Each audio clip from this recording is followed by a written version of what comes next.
KCR comments కు మంత్రి Ponguleti Srinivas Reddy counter ఇస్తున్నారు. లైవ్ లో చూద్దాం. ఇండైరెక్ట్ గా వారందరినీ ఉరేసుకోమని చెప్పిన మీరు ఈనాడు రైతుల పట్ల వేదాలు వల్లిస్తున్నట్టు చాలా అద్భుతంగా మాట్లాడటం మీ సభను చూస్తే నాకు నవ్వొచ్చింది. అంతేకాదు,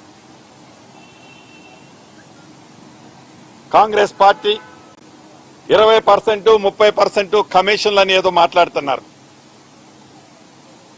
కాంగ్రెస్ పార్టీ అధికారంలో ఉంటే ఫైనాన్స్ మినిస్టర్ గారి దగ్గరికి ఒక 200 మంది కాంట్రాక్టర్లు వచ్చి సెక్రటేరియట్ ముట్టడించారు అంటున్నారు. అయ్యా, మీరు ముఖ్యమంత్రిగా ఉన్నప్పుడు మీ పరిపాలనలో కాంట్రాక్టర్లకి మీరు అధికారంలోకి దిగిపోయే నాటికి సుమారు 80 నుంచి 82 వేల కోట్ల రూపాయలు మీరు కాంట్రాక్టర్లకు బాకీలున్నారు. ఆ బరువంతా తీసుకొచ్చి ఇందిరమ్మ ప్రభుత్వం, కాంగ్రెస్ ప్రభుత్వం మీద ఈనాడు పెట్టారు మీరు.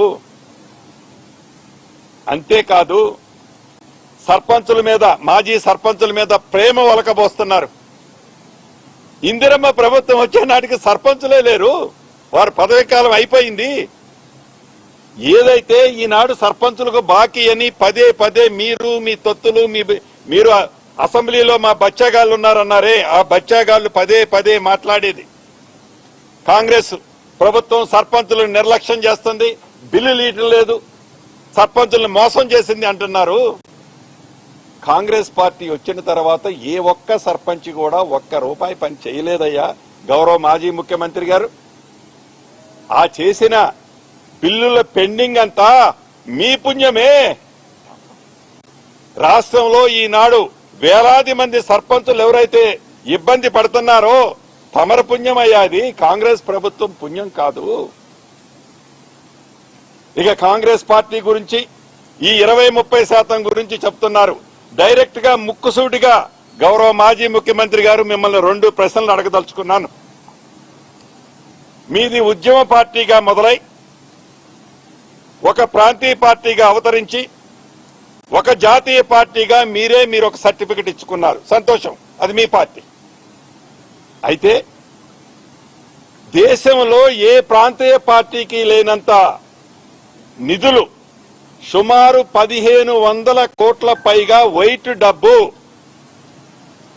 మీ పార్టీ, మీ బీఆర్ఎస్ పార్టీలోకి ఎలా వచ్చాయి, ఏమి వ్యాపారం చేశారని మీ కుటుంబ సభ్యులకు ఈనాడు వేలాది కోట్ల రూపాయల ఆస్తులు వచ్చాయి. గుమ్మడికాయ దొంగ ఎవరంటే భుజాలు తడుకోవాల్సిన అవసరం లేదు.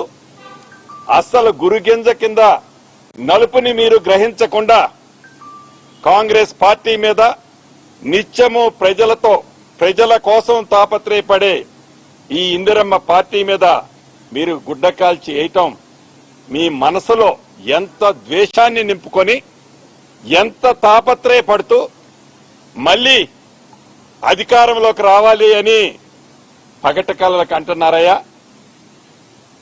ఇంకొక విషయం, ఈనాడు అధికార పార్టీ ఆ సభను సక్సెస్ చేయకుండా ఉండటం కోసం అనేక ఇబ్బందులు పెట్టారు, పోలీసులు ఇబ్బందులు పెట్టారు, ట్రాఫిక్ అది ఇది అని ఏదో చెప్పారు.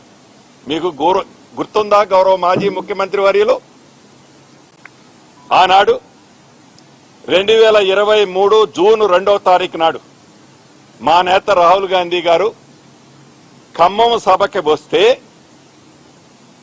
సభకు వస్తే ఆర్టీసీ బస్సుల కోసం నేను డబ్బు కడతానని ఎంత ప్రాధేయపడ్డా ఆ సభను ఫెయిల్ చేయాలని ఆర్టీసీ బస్సులే కాదు, ప్రైవేటు బస్సులనే కాదు, చివరికి ఆటోలని, 2 వీలర్స్ ని నిర్బంధించి చిత్రహింసలు పెట్టారు మీరు ఆనాడు. ఈనాడు ఇందిరమ్మ ప్రభుత్వంలో గౌరవ ముఖ్యమంత్రి రేవంత్ రెడ్డి గారి నాయకత్వంలో వారి ఆదేశాల అనుసారం మా ట్రాన్స్పోర్ట్ మంత్రి గారు కూడా ఇక్కడే ఉన్నారు. మీరు ఎన్ని బస్సులు కడితే అన్ని బస్సులు ఇచ్చారు.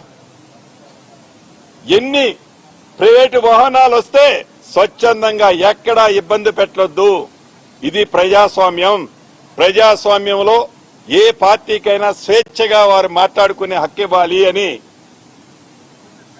ఎక్కడా మిమ్మల్ని ఇబ్బంది పెట్టలా. నిజంగా ఇబ్బందే పెట్టి ఉంటే మీ సభ జరిగిందని చెప్పుకుంటున్నారు కదా, జరిగి ఉండేదా గౌరవ మాజీ ముఖ్యమంత్రి గారు?